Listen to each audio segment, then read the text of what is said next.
in my case, I would go join a softball league because I know softball and I love softball, and I'm a shy person. I don't like to talk to strangers, but I enjoy meeting people when we have shared commonalities. So if I joined a softball team, I'd immediately meet a dozen other guys, and softball would be the focus, so I wouldn't feel pressured and to do small talk. And then I'd meet people on other teams and go to leagues. Welcome to MLM Nation, a podcast of leaders, by leaders, for leaders, hosted by Simon Chan. He's built a team of over 200,000 and is now a full-time MLM coach and trainer. So if you're ready to level up your business, join us now. Let's do this. MLM Nation, this is Simon Chan. I'm fired up to bring our special guest today. You probably have heard of him. You haven't, where have you been? It is the one and only Randy Gage. Hey, Randy, are you ready to make it happen? I am, Simon. I am.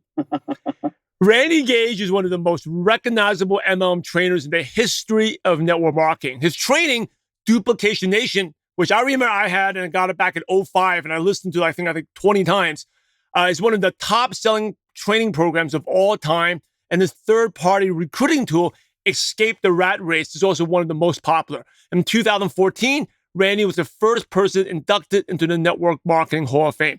Randy has also authored 11 books translated into 25 languages and is coming out with his 12th book in July of 2019. Randy has also spoken to more than 2 million people over 50 countries and is also a member of the Speakers Hall of Fame. This is Randy's second time on MLM Nation. He first appeared on episode 129, which you can check out, where he talked about common mistakes that hold people back. But anyway, Randy, welcome to the show. I've given MLM Nation a brief intro, but take us back in time. How did you get started in network marketing? I had never heard of it. I was struggling in a traditional business. I had been in the restaurant business, worked my way up from a dishwasher and cook and everything. And then a partner and I, we leased a restaurant and thought we would do like restaurant consulting as well. And so we were just scuffling. And he called me up one day and said, "Hey, what are you doing on Saturday? I want you to come to my house to protect me." And I was like, "Protect you from what? You got 4 big dogs." He's like, "Well, there's a guy, I was filling up my car at the gas station, and the guy on the other side of the pump started talking to me about making money. And so he's coming to talk about making money, and I want you here to protect me because I think he's Amway."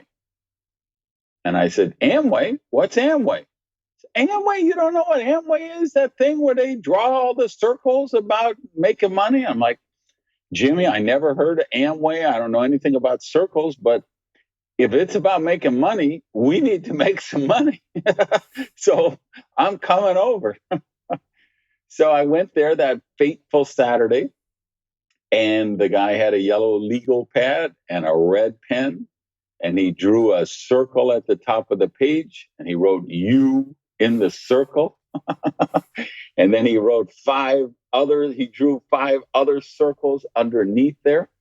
And I was hypnotized. I had never seen anything that it was the first time I understood the concept of leverage. I'm a high school dropout, right? I had traded hours for money my whole life. Whatever rich people did to get rich, I didn't know, but I didn't know how to do it. And when I saw those circles, I recognized, hey, I could be a rich person. I could become rich if I do this. So how did you do your first couple weeks in the business? Horrific. What happened? Well, I did the training at those days. When you joined the business, you got like a 3-inch thick binder with training. And one of the training was call all your friends and follow these scripts. So I was like, "Hey, I've got something I'm really excited about and I'd like to share with you. What would be better, Tuesday night at 7 or Thursday night at 7:30? And of course, my friends were hanging up on me and laughing at me and ridiculing me. But I got 17 people who said yes, they were going to come to my first meeting. I was doing a home presentation. My sponsor came over. He brought the whiteboard and, he was going to draw the circles for me, everything. And nobody showed up. My very first meeting was a secret meeting. And it was, I lost money. Here's the thing. I wasn't ready. I didn't know how to do the business. And I lost money for the first 5 years in the business, son. I just went from company to company, and I was buying all these marketing materials and products and going to all these events. But I struggled for the first 5 years in the business. So you invited 17 people. You went 0 for 17. Most people would be like devastated. Why did you still continue to stay in network marketing and lose money for 5 years? What kept you going? That was a seminal moment in not just my career, that was a seminal moment in my life. Because when that happened, it's supposed to start at 7:30, and 7:15, nobody there, 7:20, and then you're looking out the windows and maybe they're trying to park and you're wondering. Nobody had cell phones in those days, so you couldn't call anybody, right? They were allegedly in their car on the way there. And I just, by 7:35, you kind of figure out, you know what? I don't think anybody's showing up. And in my case, I say it was a seminal moment in career and my life, both, because I recognized that night that I was the most ambitious person that I knew. And I drew power from that. I recognized, wow, you know what? And the truth is, like I say, I had been a minimum dishwasher and cook and waiter. And so most of my friends were restaurant people. We all smoked, we all drank, we all partied every night. So that was the kind of crowd that I was inviting. And that's the kind of people I hung with. And by recognizing, hey, I'm the most ambitious person I know, there was power in that. And that's what kept me going all those years, was knowing and I hated being poor. I've been raised poor my whole life. And once I had that dream to really become successful, I just couldn't give up on it. So what did you do in that first meeting, you and your upline, just the two of you, with no one coming? Yeah, he did what every good sponsor should do. He tried to console me and, tell me that this is just, you're going to face this and it's part of the game and just hang in there. With that first company, I literally sponsored one person who was my roommate because I lent him the money for the distributor kit, right? And he's going to pay me back when he gets rich, when we're both rich. And I'm still waiting to get that money back 30 years later. And then I dropped, and after like 6 months, he quit. So I'm like, well, I've lost my whole organization. What should I? So of course I quit. And then I joined another one, signed up the same roommate, same deal. He drop out, I drop out, join another one. He drop out, and this was one after another. And then I finally began to learn how to recruit. So that was the first skill set. So I became good at making presentations. And that's what kept me in for 5 years, because I was making some money, because I was able to recruit people. I was able to make effective presentations. But it took me 5 years where I kind of sat back and had a meeting with myself. Okay, I'm in this 5 years. I'm still scuffling. I'm not making any real money. Were all these companies scams? Was it all just a mirage? And then I looked back and I said, wow, no, they still have people making millions of dollars. And all these other companies I've joined along the way, there's leaders in those companies, and they're winning bonus cars, and they're going on the cruises, and they're cashing big dollar commission checks. So the problem can't be with the profession. The problem has to be with me. And that was really my second seminal breakout moment in the business, because I recognized, okay, I'm able to recruit a lot of people, but those people are not able to replicate the results that I'm getting. And I need to find a way to do the business in a way that can be duplicated. And that's what led to my first book. That's what led to Duplication Nation, which you referenced in the intro. And to this new book that I have coming out is really a sequel to the first book, where I really, and what happened at that 5-year point is I said, okay, I've got to create a step-by-step system that people can follow. I've got to do this in a way that whatever I do to bring these people into the business, they're able to replicate the results with their people. And since then, I was really a pioneer in direct selling and network marketing, because that moment was when I started to say, okay, how do I scale this? Right? Because if you look at a traditional business, if you looked at like a venture capital firm and they were going to invest in 100 different startups, right? Every one of them, they're looking at, how do you scale this on a big scale? And that's what I started to look at. Okay, how do you automate things?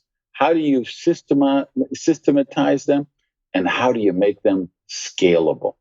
And that's when the real success started for me, because I was able to create systems where people could replicate my results. And this was back in the 90s, 80s? I joined 40 years ago. Wow. Yes, this year would be 40 years ago I joined. So that is 79. Yeah. Right? Wow. Okay. So, by the way, another great book that I should have mentioned in the intro that helped me out. I should remember exactly where I was when I was opening up the Malaysia market for my country, for my company. How to build a multi-level money machine. Yeah, that was my first book. That was like 96. I wrote that. That was my way of kind of crystallizing my system into print for people. And then this new book is the sequel to that one. It was classic. Very, very good. How to build a multi-level money machine. I highly recommend, if you anyone listening to this, some of the stuff may be dated, but you can grab the original copy. Don't even bother. The new one is out any week now, and it's all new, completely revised. It's 70,000 words, okay? It's like twice the length or 3 times the length of the original one. 18 in-depth chapters on meeting people, working a contact list, making presentations, doing online presentation, using social media. And then there's literally 5 extra chapters in there on leadership, leading a team of at least 10,000 people. And I'm going to caution readers, if you're just beginning, you're not even allowed to read those 5 chapters. I tell people, skip over those 5 and come back and read them after you've been in the business for 2 years. So it's really, there has never been a book like this in our space. Well, I'm excited to check it out. One of the things I respect about you, Randy, you're one of the thought leaders and talk about the trends. I still remember the PDF, the little ebook that you printed out, came out last year. What was that? The MLM Manifesto? Or was MLM is dead? MLM is dead. Dead. Awesome stuff. I love the no BS truth there. You basically called out a couple companies there without using the names, but we know what they are. But let's talk about some of the stuff you've been covering in the book. But let's talk about the regulatory things that's changed, because you've been in this profession for 40 years. You see a lot of changes, especially recently. We've seen a company just change its pay plan. Talk about the regulatory environment right now. It's draconian, and it's getting worse. And it's very strong in the U.S., very tough in the U.S. It's getting very tough in a number of European markets. It's still very lax in most of Asia. It's still very lax in most of Latin America. But that will change. You will see that because network marketing, direct selling all started here in the US, most countries kind of follow the lead here on what we do in terms of regulation.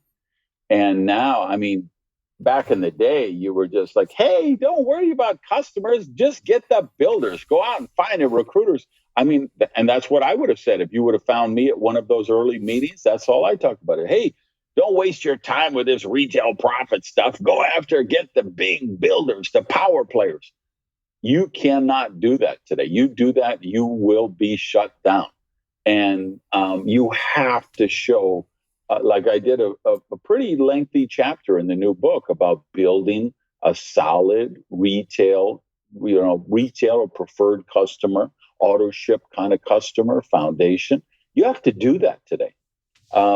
The product claims, serious regulation over them. Even there's a lot of markets just showing a before and after weight loss picture could be problematic for you today. The income claims, they're draconian. And here's the big difference I don't think people understand. And I was trying to make clear in that manifesto. And I really, I included that in the new book. It kind of expanded on it more.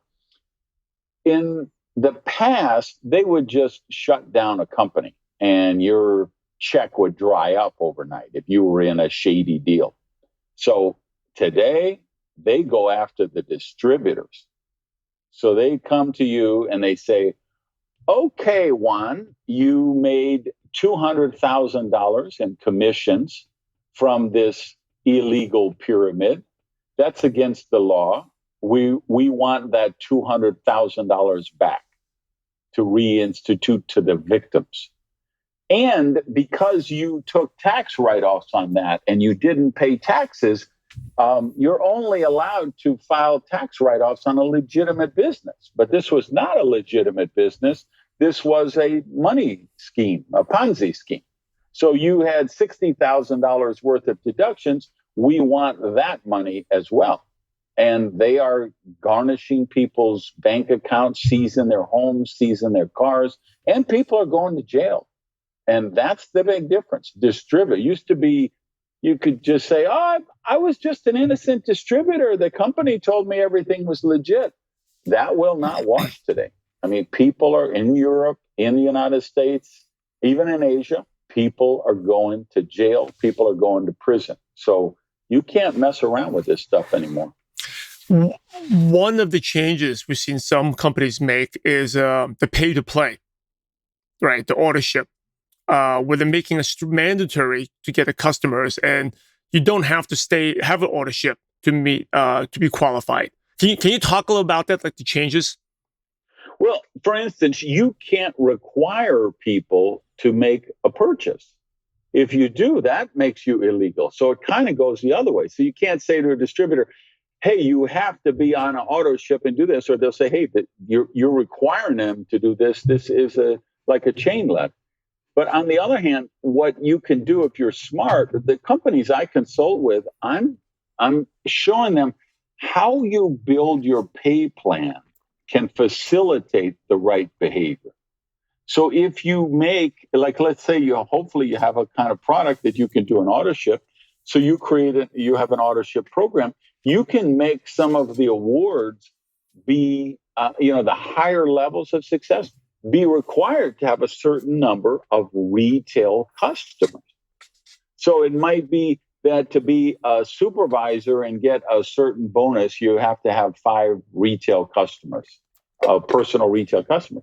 But maybe to earn the car bonus for the $800 a month for the BMW or the Lexus or whatever, you need to have 15 retail customers, right? And you got to be able to demonstrate that these are real customers. It's not your dog that you signed up and your parrot that you signed up, right? You've got to show people who are actually consuming products.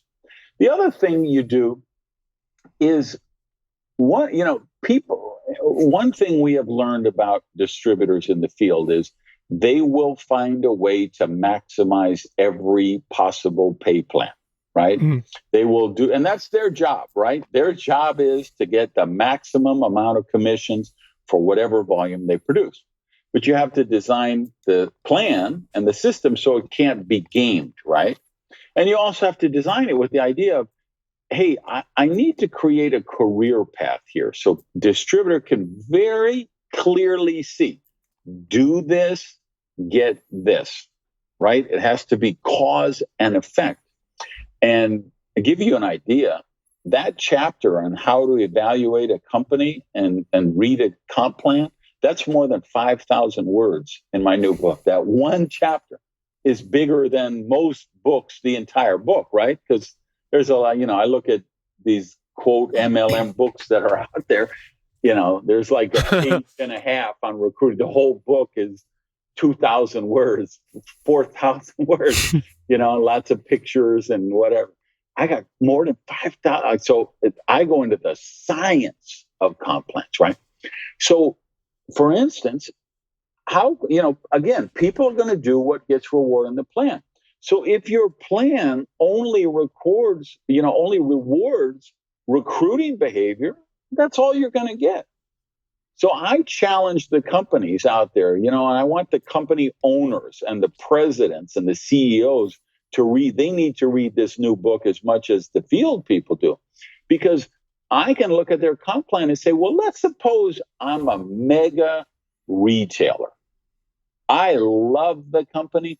I love the products. I go out and I get 100 customers who buy from me on a regular basis every month. And I'm servicing them and delivering the products and checking in with them and making sure they know how they use all the products and everything. Can I win a car with you? Am I going to win a cruise with you?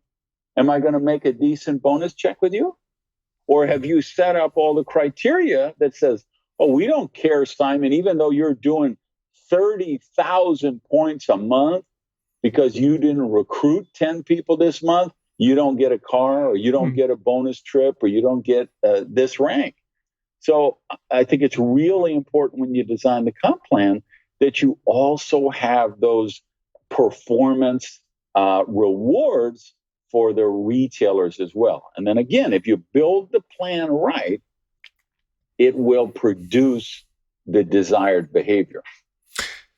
You've been in the profession for 40 years. You probably have like a magic crystal ball in your mind. What are some of the changes you see happening from the government and also what the companies would be doing? We are going to be so much more of the biggest change I see is I think 70% of the companies in the space will be out of business within 5 to 7 years because they have not adapted to the new model of e-commerce. Your competition is eBay. Your competition is Amazon. Your competition is Alibaba, right? If Alexa, I want to buy a vitamin.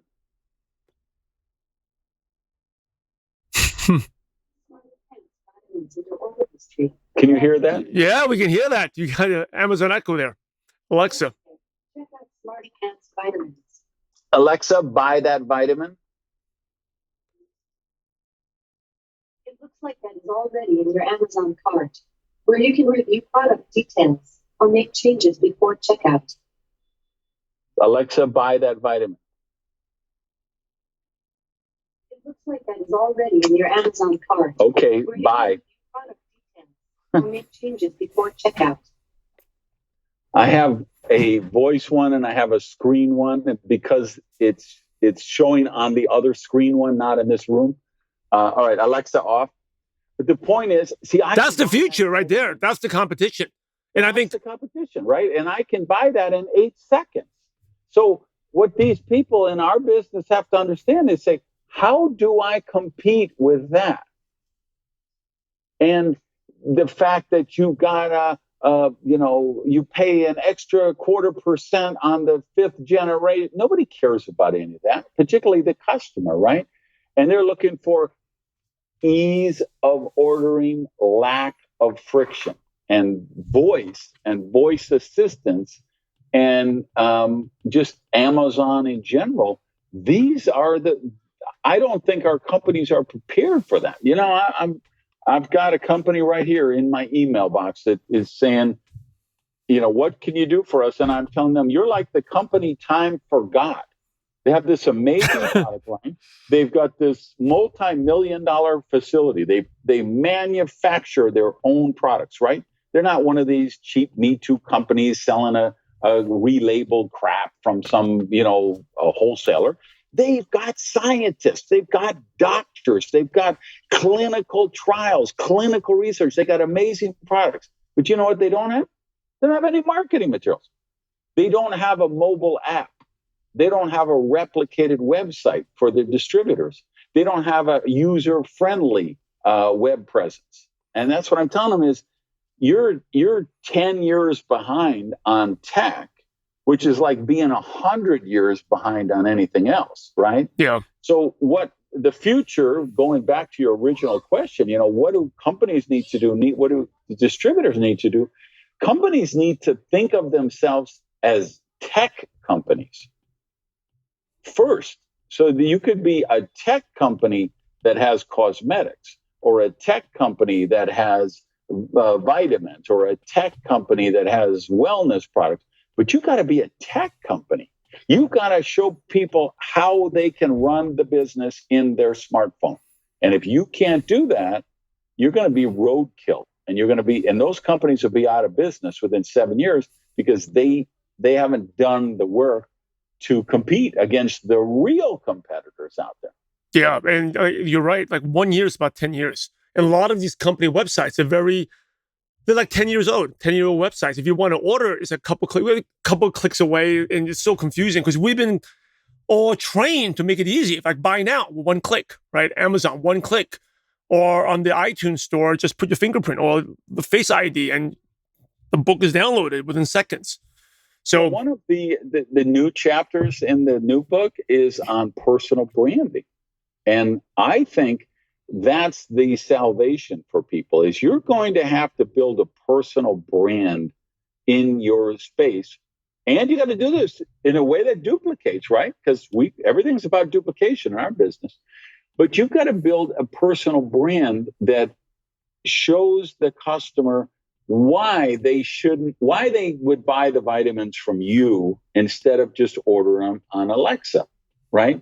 You've got to show them your customer care, your personal service, how you know that they're on a bowling league and that they play tennis on the weekend and they need special sports supplements for regenerating and renourishing after a workout, and they need pre-sport fitness. And, you know, you got to know what their needs, and that the wife is pregnant and she's due in 3 months, and that, you know, what their grocery habits are, their shopping habits. You got to know that stuff. And that's going to be the only way you're going to compete against these voice assistants is with that personalized assistance.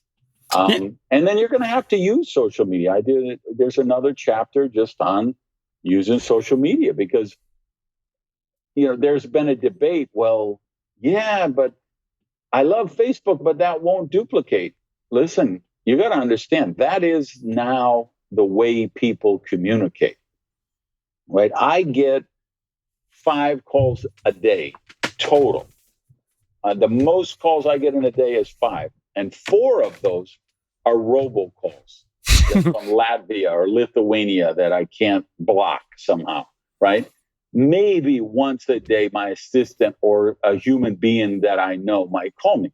Why? Because we've moved to text and WhatsApp and Signal and all those messaging apps, and we've moved to social media. When my nieces or nephew are having a baby, it's announced on Facebook. And if I say, what do you mean? You had a baby and you didn't tell me? They'd say, well, don't you read my Facebook page? You know, because that's how people under 40 communicate now. So you can't say, well, you can't use social media. It's not going to duplicate. You're left behind. You're going to be roadkill. You've got to, and I give a lot of case studies in the book, and you know, I think everybody listening knows, you're seeing big online presentations. You're seeing live streams on Facebook. You're seeing that, hey, if we're going to be relevant, we're going to have to use those mediums. So in the past, we always talk about you're selling you, right? People are buying you. So basically, selling yourself and buying you is even more important than ever for you to stand out. Otherwise, whatever you're marketing, Randy, is just a commodity, and they'll go to Amazon, look for the cheapest one. Right, because no matter what it is, I mean, now with the phones, they can just take a pic. You can take a picture of any product, and it'll search it and say, "Oh, this comes from this company and this website and whatever." So they're always going to be able to eliminate the middleman, right? And so you've got to provide value as that middle person, and that's where that personal branding really comes into play. So I'm really excited about this book. We can go on and on, Randy, but we got to wrap up a little bit. But what's the name of the title of the book, and where can people right now pre-order or order it? Where can they go, Randy? All right. So the new book is called Direct Selling Success.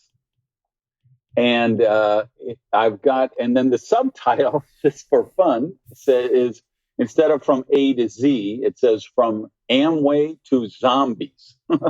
Okay. Because if you remember the manifesto, I talk about all these MLM zombies who are just jumping from one deal to the next deal to the next deal.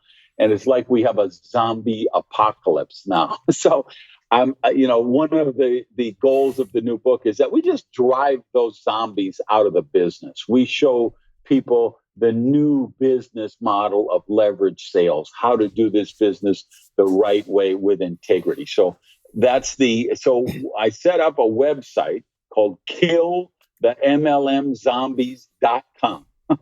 That is the pre-order site for the book. And they've got links to Amazon or Barnes and Noble, the German edition, the Farsi edition. You can find a local bookstore. And I've got 800 CO read there, the link. So if you want to buy 100 or 1,000 and get quantity discounts for your team. So killthemlmzombies.com. But it's going to be out. It's originally was scheduled for July 23rd. The pre-sales are so strong. The publisher called me from New York the other day and said, we want to advance the release date. That book actually went number one in new releases in 4 different categories, and like top 10 and like new release. And this was 4 months out, 5 months out. They've never seen that in New York before, unless it's like some famous celebrity movie star does an appearance on the Kimmel show and they talk about their book that's coming out. They've never seen this for a trade book like this. So they're advancing. So I don't even know the release date yet because they're trying to make it as early as possible, but it's literally in the next few weeks. So depending, I know it'll be a few days before this podcast gets out to everybody. So check on Amazon or killthemlmzombies.com or your local, and same thing, local bookstore can pre-order it for you. Awesome. I can't wait to check it out, especially after reading your last couple manifestos. All right, couple other questions. This is my favorite question, Randy. What is in your 40 years, what is your worst moment in network marketing? To the point you maybe had regrets that you did this, but you didn't leave, and that's why you are where you are today. I had a company go out of business on me. I had built a really fine team of amazing people. And there were a couple partners in the company, and one of them broke away and made a deal to go work with some other people. And I got a call one night and they said, hey, we're no longer going to be sending commissions. We're going to be shutting down. We're just taking online orders and there'll be no commission plan. And it was devastating. I mean, my income disappeared overnight, and all of my people, their income disappeared overnight. And there's even a couple of people that won't take my call now, 20 years later, right? That they hold me responsible for that. And it is what it is. The truth is, not all businesses work. This one had problems like many companies do, and I was devastated. But what I recognize, Simon, and I think is really important for everybody listening, is I was making $50,000 a month, and then all of a sudden, poof, it disappears. And I don't care who you are. If you're used to $50K a month and it goes away overnight, you're probably not ready for that, right? And I wasn't. But what I recognized is I made that $50,000 a month because I had developed a set of skills. And now I knew that even though this company had left, I had this set of skills which I could take elsewhere and recreate those results. And that's why, I write the books I do and do my podcasts and do my blogs and all that stuff, because that's where we've got to get to. We've got to get to virtuosity, meaning we want to train people to become virtuosos at what they do and to develop these skills. So it doesn't matter if something happens to your company. We could still parachute you into another city, anywhere, and you could start over because you have those skill sets, which can make you successful again. All right. To the last couple questions to pick your brain, and they can be like one sentence answers, okay? 1 or 2 sentences. Randy, what is one of your favorite success quotes that motivates you? God, when you say quotes, I would think I would have 10 million of them. I don't know. Nothing's jumping in my head. I'm not externally motivated. I'm internally motivated. All right, we move on. We skip it. Yeah, Maybe that'll be the quote. Draw it from within. Draw it from within. What is one habit that's helped you become successful? Daily self-development time. When do you do it normally? Religiously every morning, first thing I wake up. What is the best piece of advice you ever received? Don't follow something because it's trendy or marketable. Do a business because you're passionate about that business. And then you'll figure out the how. If the why is there, you'll always figure out the how. Yes, agree with that. Amen to that. What is the most effective prospecting tool if someone is doing the business right now? Do you recommend a video, using Facebook groups, doing a webinar? What do you think? Video. We're still a video society. Now, you're probably going to be sending it through a WhatsApp link or using a replicated website. It's probably going to be posted online somewhere. But I do think getting people in front of a video is still the most effective and duplicable way to bring people in. Do you have a favorite online resource like a Dropbox, Evernote, or favorite app on your phone that you could recommend? My favorite online thing is Twitter. I look at Twitter as my university for life. I follow amazing people who are smarter than I am, and it enriches me. I know we could talk about social media and all the negativity and everything, but with Twitter, you choose what your feed is. So I choose people to follow that are really positive, amazing people. And that's one of the things I started doing now is every day I post my Twitter follow of the day, saying, here's an account I follow and why, right? So to me, that's my, my great resource is you can give yourself a PhD in anything with Twitter. I'm smiling because I started Twitter a couple of years ago, found it difficult to keep up, but just recently, as of like 2-3 weeks ago, I started getting back on Twitter again because, like you said, it's I'll say the people are really, really smart in the world. They're all on Twitter, and like I say, you can get a PhD on Twitter. It's incredible. And I actually, by the way, right before the show, I actually tweeted that I was going to be on a tag you on there on Twitter. I retweeted it. Yeah. With a cute comment. You'll see when you check your feed. All right. Aside from your books, and by the way, MLM Nation, we'll put a link on the show notes page so you can get Randy's new book. But aside from your books, any 1 or 2 other books you could recommend? The book that influenced my life the most was Atlas Shrugged by Ayn Rand. And it's actually a work of fiction, which would surprise people who haven't read it and aren't familiar with it. But it was the first book I read that helped me recognize that I needed to live my life by a congruent philosophy. And so that book was really impactful to me. Other ones, As a Man Thinketh is a book that I probably give away to people the most, that I find helps them really reset their mindset. All right, Randy, here's the last question, the $1 million question. You ready? Yes, sir. So, Randy, imagine you had to start all over again and you knew no one. You're kind of like an alien that went to another universe, but they spoke English.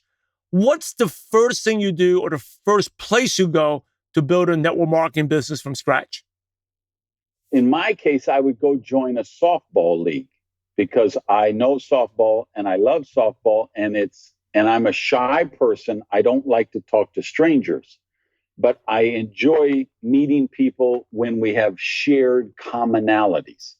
So if I joined a softball team, I'd immediately meet a dozen other guys, and softball would be the focus, so I wouldn't feel pressured and to do small talk. And then I'd meet people on other teams and go to leagues.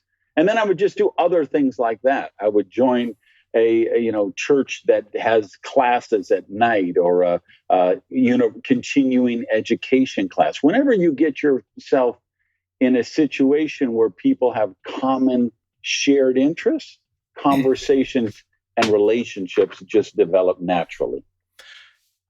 Awesome. Hey, thank you so much, Randy. As we wrap up, any last words or advice? And then what's the best way listeners can connect with you? Okay, so randygage.com is my site. Twitter is really the place where I engage people the most. So, always connect with me there. And my advice is we really do have to prepare for the future. I hope people really dive into this new book. I know it's a thick book. It's probably something like they've never seen before. But the reality is the regulations have changed. Social media is now a factor. E-commerce is now a factor. We can't keep trying to do the business the way people have been doing it for the last 20 years. We really do have to embrace the future, embrace technology, and become proficient in these new ways of doing the business. And that's my advice, is don't run from that. Don't be afraid of that. Celebrate that. You're using it in all your other areas of your life anyway. You're connecting with your family on Facebook. You're probably scrolling Instagram anyway. So just learn how to do this in a way, because it isn't about just pitching people constantly on social media and being obnoxious. It's the same online as it is offline, which is meet people, develop relationships, and then find ways that you can help them. Hey, ML Nation, you're the average of the 5 people you spend the most time with. And today, you may hang out with Randy Gage. So keep up the momentum and go to mlnation.com and just go to the podcast tab for Randy. You can also check out his previous episode, episode 129, and the show notes and the links to his new book will be right there. Hey, in order to be successful in network marketing in life, you must help others. So Randy, thanks again for sharing your valuable time with ML Nation. We're grateful to you, and we appreciate you for having a positive impact on millions of distributors worldwide. Thank you so much again, Randy, and God bless you. Thank you all. Peace.